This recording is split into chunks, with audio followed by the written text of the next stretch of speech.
Hi student, GIT का online class में आप लोग का स्वागत है। और आज के क्लास में लोग जानने वाले हैं सप्लाई के बारे में कि सप्लाई होता क्या है, कितने टाइप्स के होते हैं और किस सप्लाई पे कौन सा टैक्स लगता है। वो आज की क्लासेस में एक एक करके स्टेप बाय स्टेप सीखने वाले हैं और जानने वाले हैं। तो देखो, सबसे पहले यहाँ पे सप्लाई पढ़ने से पहले हम लोग थोड़ा ड्यूअल जीएसटी मॉडल के बारे में जान ले। तो देखिए, यहाँ पे इसके बारे में लिखा क्या गया है। ड्यूअल जीएसटी मॉडल में बताया जा रहा है, यह मैं पिछले क्लास में पढ़ा चुका हूँ, फिर भी हम लोग चर्चा कर रहे हैं इस पे। तो देखो, ड्यूअल जीएसटी मॉडल में क्या बताया जा रहा है कि ड्यूअल जीएसटी मॉडल के अनुसार स्टेट गवर्नमेंट और सेंट्रल गवर्नमेंट दोनों को टैक्स लगाने और कलेक्ट करने का अधिकार दिया गया। मतलब जीएसटी के लॉ में जो इस समय लिखे गए हैं, बनाए गए हैं, उसमें एक जीएसटी ड्यूअल जीएसटी मॉडल है और उसी में मेंशन किया गया है कि इस समय प्रेजेंट टाइम में जो स्टेट गवर्नमेंट है और सेंट्रल गवर्नमेंट है, दोनों को टैक्स लगाने और कलेक्ट करने का अधिकार दिया गया। दोनों को टैक्स लगाने और कलेक्ट करने का क्या किया गया है, अधिकार दिया गया है। मतलब मैंने बताया था कि पहले टैक्स रेवेन्यू के लिए क्या होता था, बोलो, स्टेट गवर्नमेंट को सेंट्रल गवर्नमेंट पे निर्भर रहना पड़ता था। लेकिन आज ऐसी बातें नहीं है। देखिए, यही बताया जा रहा है कि जिसमें स्टेट गवर्नमेंट को टैक्स रेवेन्यू के लिए सेंट्रल गवर्नमेंट पे निर्भर नहीं रहना पड़ेगा। मतलब इस मॉडल के अनुसार यही बताया गया है कि इस समय जो भी होगा, टैक्स जो होगा, वो बराबर बराबर हिस्से में लोग बांटेंगे, सेंट्रल गवर्नमेंट और स्टेट गवर्नमेंट। तो पहले जो बार बार हम लोग मांगते थे कोई फंड सेंट्रल गवर्नमेंट से, वो मांगने की हमको जरूरत नहीं पड़ेगी। यही फायदा होता है। चलो, अब देखते हैं मेन टॉपिक हम लोग सप्लाई के बारे में कि सप्लाई होता क्या है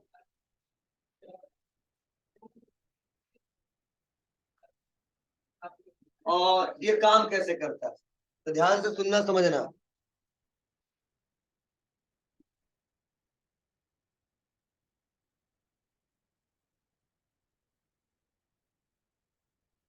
देखो, यहाँ पे जो सप्लाई बताया जा रहा है कि जीएसटी में सप्लाई शब्द का प्रयोग बहुत ही व्यापक है। सप्लाई को दो तरीकों से समझा जा सकता है। पहला सप्लाई ऑफ गुड्स और दूसरा सप्लाई ऑफ सर्विसेज। चलो, इसको थोड़ा हम समझते हैं कि डायग्राम से इससे होता क्या है। जब कोई बिजनेस, क्या, जब कोई व्यापारी किसी गुड्स को, किसको, गुड्स को या सर्विस को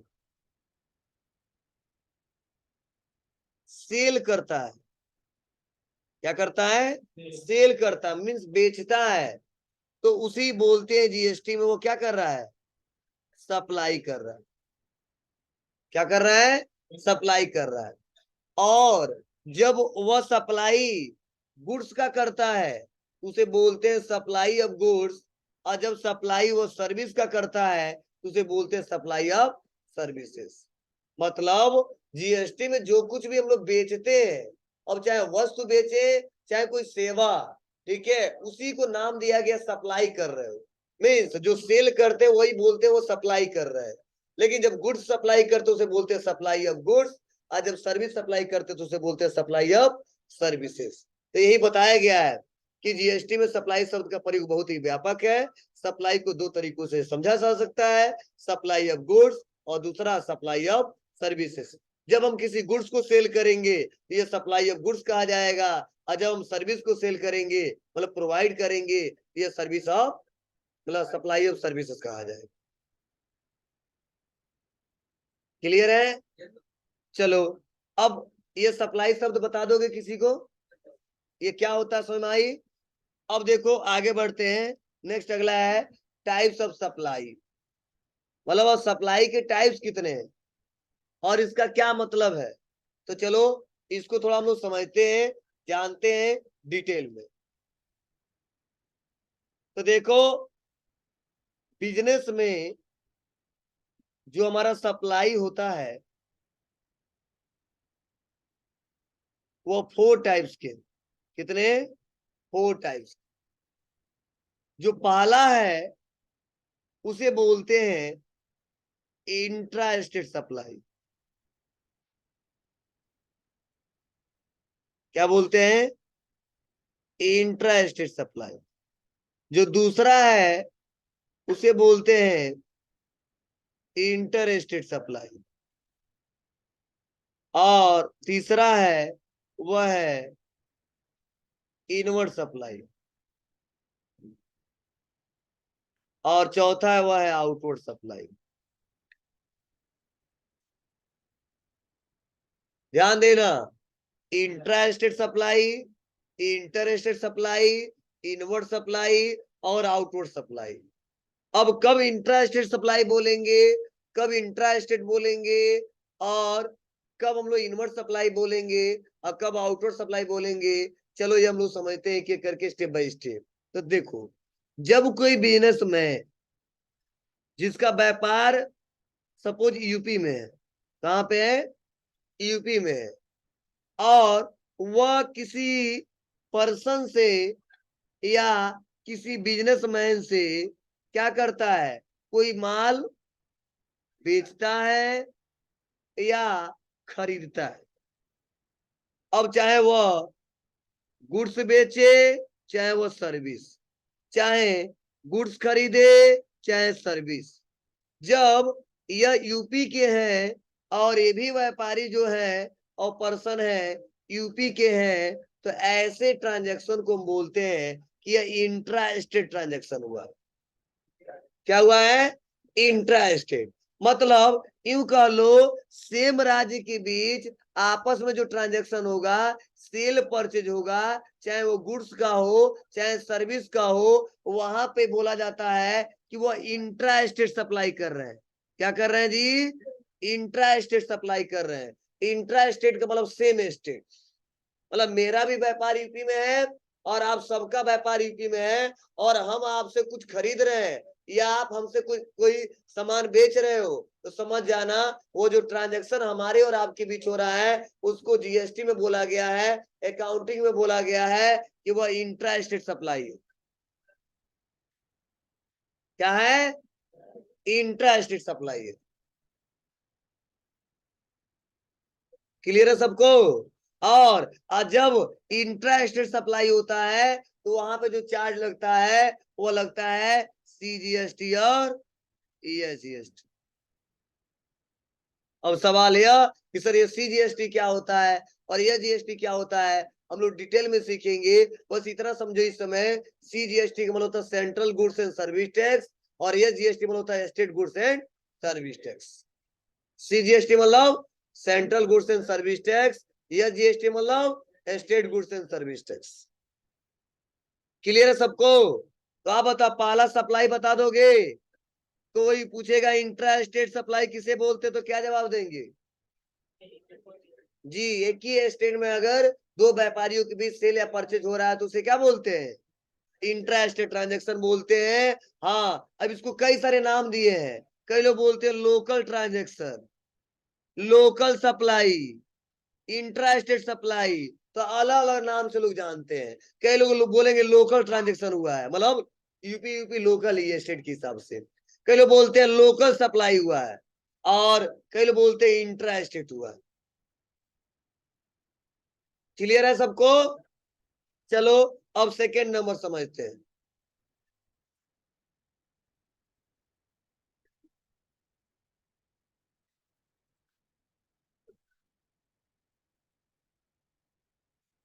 अभी हम लोग जो लिखा गया वो पढ़ेंगे एक एक करके स्टेप बाय स्टेप। पहले ये समझ लेते हैं, तब वहां पे जाएंगे और देखेंगे एक एक करके क्या लिखा गया, क्या बताया जा रहा है।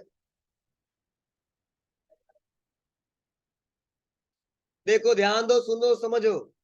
यहाँ पे बोला गया है कि जब कोई बिजनेस में जिसका व्यापार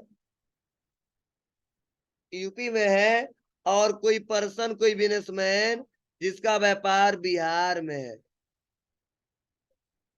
या एमपी में है या अदर कहीं भी हो सकता है। ठीक है, मतलब वह स्टेट चेंज हो और वहां पे परचेज हो रहा है या सेल हो रहा है। अब चाहे परचेज गुड्स का हो रहा है चाहे सर्विस का हो रहा है, सेल चाहे गुड्स का हो रहा है चाहे सर्विस का हो रहा है, आज जब दो स्टेट के बीच ट्रांजेक्शन होता है तो ऐसी ट्रांजेक्शन को बोलते हैं इंटर स्टेट। क्या बोलते हैं? Inter state. और इसे बोलते इंटर स्टेट सप्लाई। ठीक है, और इंटर स्टेट ट्रांजैक्शन। और यहाँ पे जो जीएसटी चार्ज होता है वो होता है आईजीएसटी। कौन सा चार्ज होता है? आईजीएसटी, जिसे बोलते हैं integrated goods and service tax. क्या बोलते हैं? Integrated goods and service tax. मैं पढ़ाऊंगा, बताऊंगा अच्छे से, इसको लिखवाऊंगा भी, पहले इतना समझिए आप लोग। अब बताओ, इंटर स्टेट सप्लाई अगर नाम आ जाए तो क्या जवाब देंगे? जी, जब दो स्टेट के बीच ट्रांजेक्शन होता है और सेल या परचेज हो, चाहे गुड्स का हो चाहे सर्विस का हो, तब वहां पे उसको बोलते हैं कि इंटर स्टेट सप्लाई कर रहे हैं, इंटर स्टेट ट्रांजेक्शन कर रहे हैं, और वहां पे जो जीएसटी चार्ज होगा वो आईजीएसटी चार्ज होगा।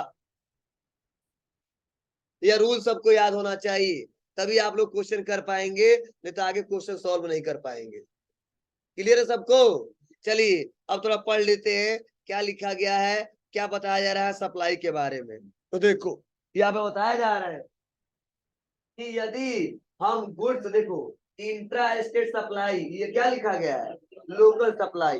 बताया जा रहा है यदि हम गुड्स या सर्विस को अपने ही स्टेट में सेल करें तो यह सप्लाई इंट्रा स्टेट सप्लाई या लोकल सप्लाई कहलाता। सपोज यदि हमारा व्यापार बिजनेस यूपी में रजिस्टर्ड है और यूपी के भीतर ही किसी बिजनेस को गुड्स या सर्विस प्रोवाइड करे तो यह सप्लाई हमारे लिए क्या कहलाता है? इंट्रा स्टेट सप्लाई या लोकल सप्लाई या इंट्रा स्टेट ट्रांजेक्शन या लोकल ट्रांजेक्शन। समझे ना? तो याद रहेगा, भूलेगा नहीं ना? चलिए, फिर से इंटर स्टेट सप्लाई, यदि हम गुड्स या सर्विस को अपने स्टेट के बाहर सेल करें, यह सप्लाई इंटर स्टेट सप्लाई कहलाता है। और सपोज हमारा बिजनेस यूपी में रजिस्टर्ड है और यूपी के बाहर किसी अन्य राज्य जैसे बिहार में, ठीक है, गुड्स या सर्विस सप्लाई करते हैं तो यह सप्लाई हमारे लिए क्या कहलाएगा? इंटर स्टेट सप्लाई या इंटर स्टेट ट्रांजेक्शन। मतलब यहाँ पे जीएसटी के बारे में जिक्र नहीं किया गया है, क्योंकि मैं पढ़ाऊंगा टाइप्स ऑफ जीएसटी, तो मैं बताऊंगा कौन कहाँ पे लगता है, लेकिन मैं तुरंत पढ़ाते समय बता दिया हूँ इसका मतलब क्या है और कहाँ पे कौन कौन सा जीएसटी लागू होता है, क्या कैसे होता है।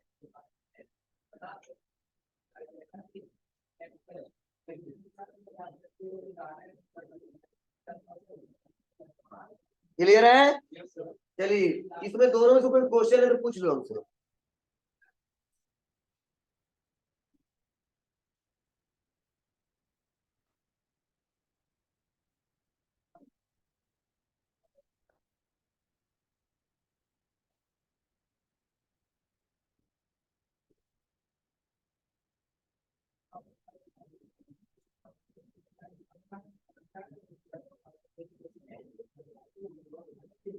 चलिए तब आगे बढ़ते हैं।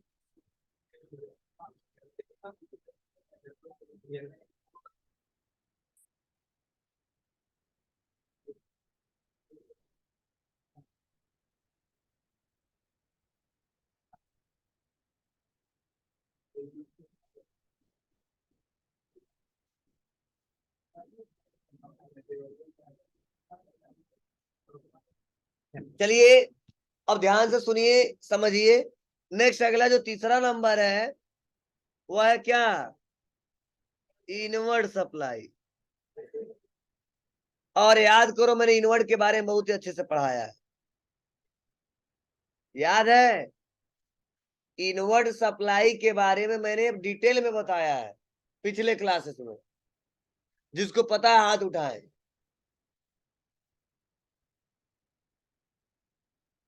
लो, इंटरनेशनल ट्रांजेक्शन। लो,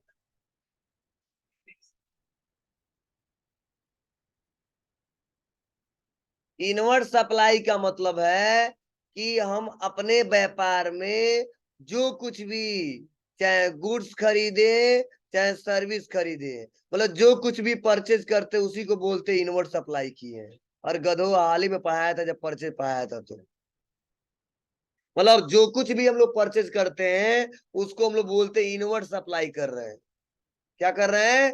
इनवर्ड सप्लाई कर रहे हैं। तो ध्यान देना, जो कुछ भी हम लोग इस समय, ठीक है, खरीदते हैं उसी को बोला गया है और नाम दिया गया दूसरा, उसे बोलते हैं इनवर्ड सप्लाई कर रहा हूं। अब इनवर्ड सप्लाई का मतलब यह होता है कि आप मार्केट में गए और मान लो यह मार्कर आपने खरीदा और यह रिमोट खरीदा, तो आपके व्यापार में इन हो रहा है, मतलब व्यापार में आ रहा है, और आ रहा है तो इसलिए एक नाम दे दिया गया इनवर्ड सप्लाई हो रहा है। और जब यही सामान हम बेच देते हैं तो व्यापार से जा रहा है और उसीलिए बोलते हैं वो आउटवर्ड सप्लाई हो रहा है। मतलब आउटवर्ड का मतलब होता है सेल और इनवर्ड का मतलब होता है परचेज। मतलब जब भी अगर आज के बाद से कोई पूछे कि इनवर्ड सप्लाई हमने किया है तो समझ जाना वो परचेज के बारे में पूछ रहा है। अगर जब भी पूछे आउटवर्ड सप्लाई किया है तो समझ जाना वो किसके बारे में पूछ रहा है? सेल के बारे में पूछ रहा है। कौन ऑन किया है जी?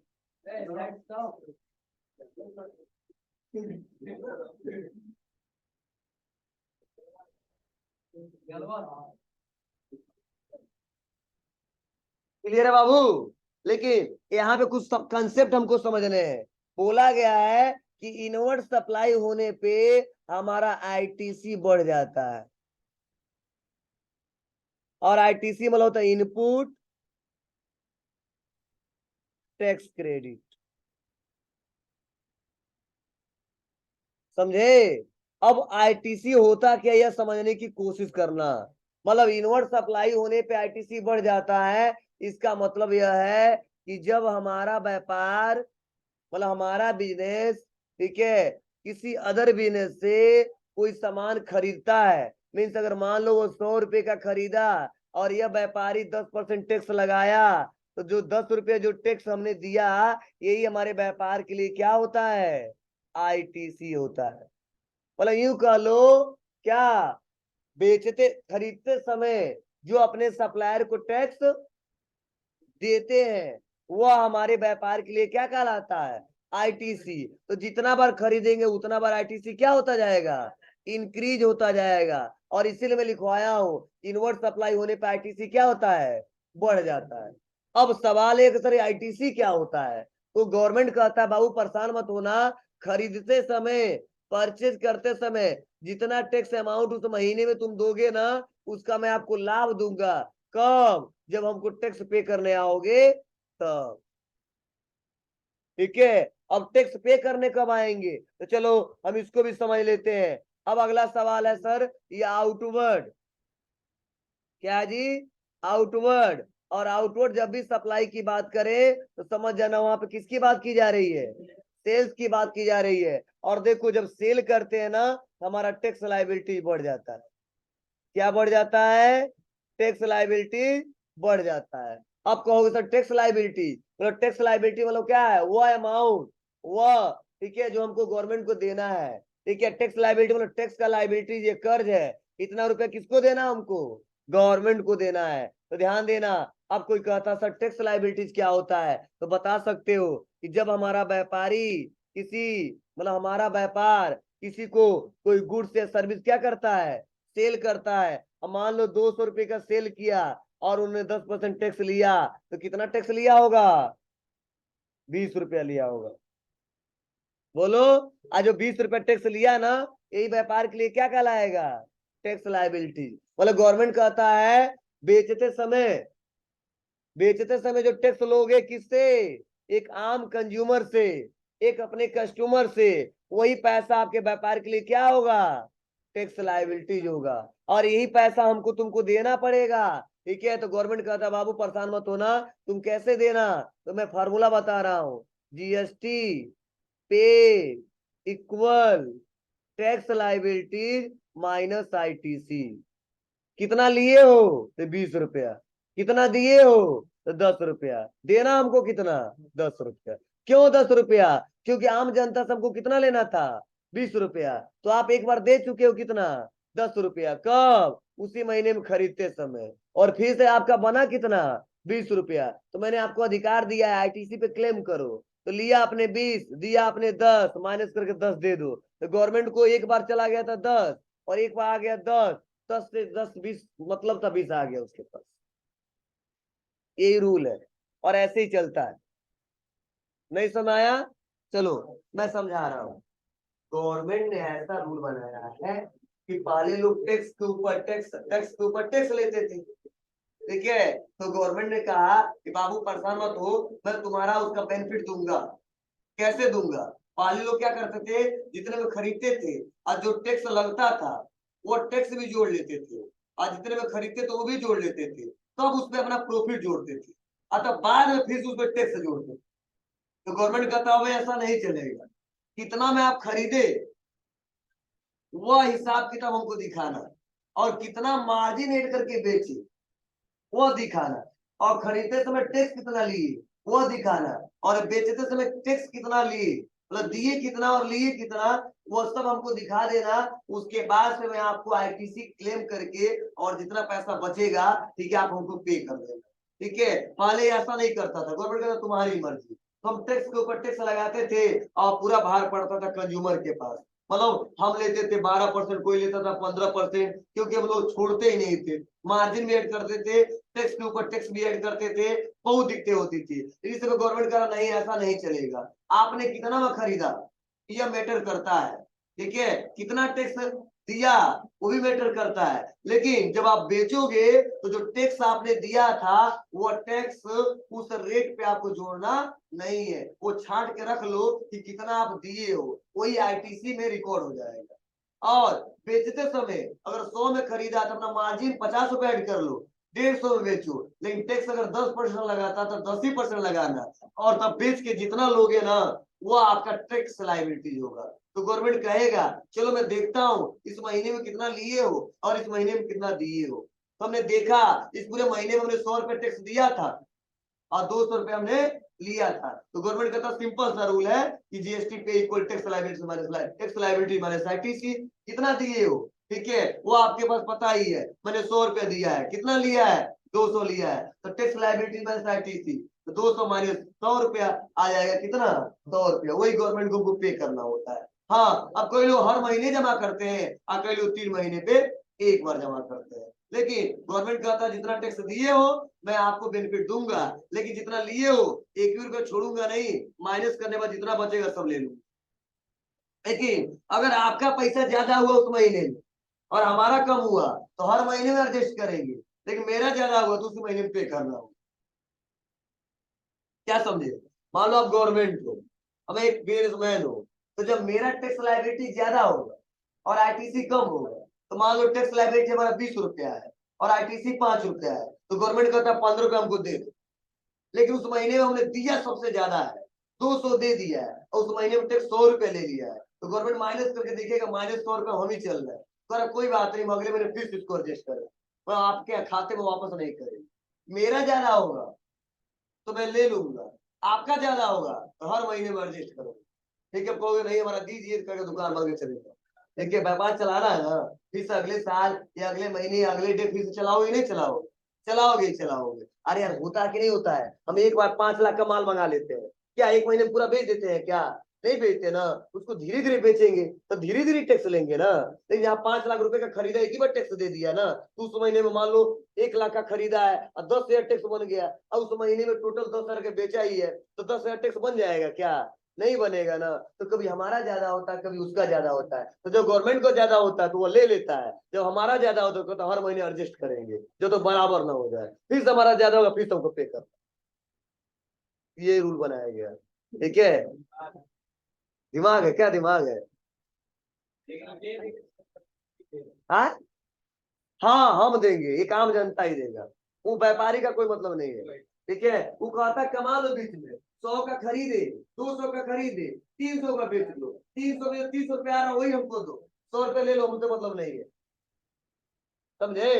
100 में खरीदा, 10 रुपया टैक्स दिया, 150 में बेचो, ठीक है, 15 रुपया टैक्स लोगे, गवर्नमेंट कहता है 15 रुपया हमको दे दो, और बीच में जो 40 रुपये कमाए उससे मुझे मतलब नहीं, क्योंकि अरे यार लाता है, बेचता है, पता नहीं कितने कस्टमरों को पुलाता है, ठीक है, कई सारे लोग को कमीशन देता है, तब तो सेल होता है।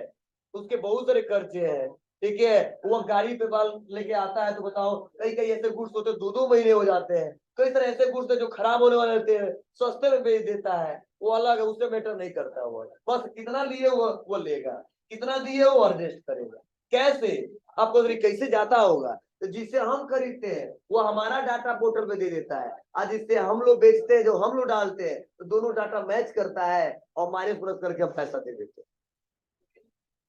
ठीक है, मान लो गवर्नमेंट कैसे जानेगा कितना दिए हो, तो जिससे खरीदे है ना वो हमारा डाटा देगा, और हम बेचे तो हम अपना डाटा देंगे, तो खरीदा वाला डाटा और बेचने वाला डाटा दोनों मैच करेगा। काहे नहीं देगा, बताओ कहाँ जाएगा वो? हाँ, दुकान बंद करके भाग जाएगा।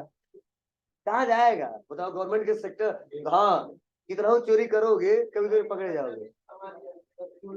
हमको दे देगा कच्चा बिल ना, गवर्नमेंट को कैसे कच्चा बिल देगा?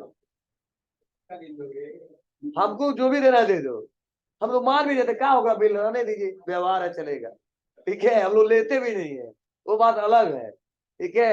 लेकिन गवर्नमेंट ये व्यवहार नहीं चलाएगा, पूरा डिटेल देना पड़ेगा हमको। क्लियर है जी? चलो, तो चलो पढ़ लेते क्या लिखा है। इनवर्ट सप्लाई कहा जा रहा, जीएसटी में हम जो कुछ भी परचेज करते हो क्या कहलाता है? इनवर्ट सप्लाई होने पे आईटीसी क्या होता है? प्राप्त होता है, मतलब बढ़ जाता है, प्राप्त होता है, वही बात ही है। और आउटवर्ड जीएसटी में हम जो कुछ भी सेल करते हैं वो हमारा क्या कहलाता है? Outward supply. और आउटवर्ड सप्लाई होने पे क्या होता है जी? अब टैक्स लायबिलिटीज क्या होता है अभी पढ़ाया हूं। तो कहा जा रहा है कि जब हम किसी गुड्स या सर्विस को सप्लाई करते हैं तो हम गुड्स की कीमत के साथ कुछ टैक्स अमाउंट या जीएसटी भी कलेक्ट करते हैं, और गुड्स को सेल करते समय जितना जीएसटी कलेक्ट करते हैं वही टैक्स लायबिलिटीज है। ठीक है, उदाहरण के लिए मान लीजिए यदि हमने गुड्स किसी कस्टमर को सप्लाई किया जिसकी कीमत कितनी है 100, और इस गुड्स पे कितना परसेंट टैक्स लागू हो रहा है 5, अतः टैक्स अमाउंट कितना होगा 5। इस प्रकार कस्टमर से टोटल कितना लिया हमने जी, कलेक्ट करने हैं, तो टैक्स लायबिलिटीज क्या होगा हमारा 5 रुपये। चलो, उस महीने में 5 दिया, 5 लिए तो बैलेंस क्या हो जाएगा बराबर, तो 1 भी रुपया देना ना लेना है। फिर से आईटीसी बता रहा है कि जब हम गुड्स या सर्विस क्या करते हैं परचेज करते हैं तो गुड्स की कीमत के साथ क्या होता है कुछ टैक्स अमाउंट भी पे करते हैं। यही टैक्स अमाउंट क्या कहलाता है आईटीसी इनपुट टैक्स क्रेडिट कहलाता है। सपोज यदि हमने एक गुड्स अपने सप्लायर से परचेज किया जिसकी कीमत कितनी है 100, जीएसटी कितना दे रहे हैं 5%, तो टैक्स अमाउंट कितना होगा 5, तो टोटल पेमेंट कितना करेंगे, तो आईटीसी कितना होगा हमारा 5। तो आप बताओ फार्मूला लगाओगे क्या, टैक्स लायबिलिटी माइनस आईटीसी, यही ना। तो आप बताओ कितना दिए उस महीने में 5, कितना लिए उस महीने में 5, सब क्या होगा 0। क्लियर है ना? तो ऐसा भी होता है कि किसी महीने में बराबर आ जाएगा तो एक भी नहीं देना है, लेकिन आता नहीं है जल्दी, समझे? ऐसा जल्दी आता नहीं है, कुछ न कुछ होगा ही होगा। अब इसमें किसी को कोई क्वेश्चन पूछना तो पूछो हमसे। डिटेल तो देना पड़ेगा, पैसा नहीं देना होगा। मान लो ऐसा भी तो होगा, इस मान लो 1 लाख रुपए का सामान मंगा दी और हमारे यहाँ ऐसा इमरजेंसी काम पड़ गया 1 महीने बाद दुकान ये बंद हो गया, हम टैक्स लेंगे क्या किसी? बोलो। गवर्नमेंट का तो कोई बात नहीं, आपका दुकान बंद था उससे कोई बहुत ज्यादा दिक्कत नहीं है, हमको बस बता दो कि आज किस महीने में आप सेल नहीं की, बताना पड़ेगा। नहीं बताओगे तो दिक्कत होगा। वो क्या जानता है कि आपके घर कोई बीमार पड़ा था कि आपके घर शादी था, तो न्योता भिजवाना पड़ेगा पहले, तब तो योगी जी जानेंगे शादी था। ठीक है, ध्यान दीजिएगा, तो हमको डिटेल बताना पड़ेगा सर इस बार हमने ना खरीदा ना बेचा है। ठीक है, अब रीजन नहीं पूछेगा वो कि शादी में गए थे कहाँ गए थे, बस बता देना ना परचेज किया ना सेल किया है, बस, लेकिन बताना पड़ेगा डिटेल। क्लियर है जी? कोई दिक्कत तो नहीं है ना? बता दोगे? हाँ।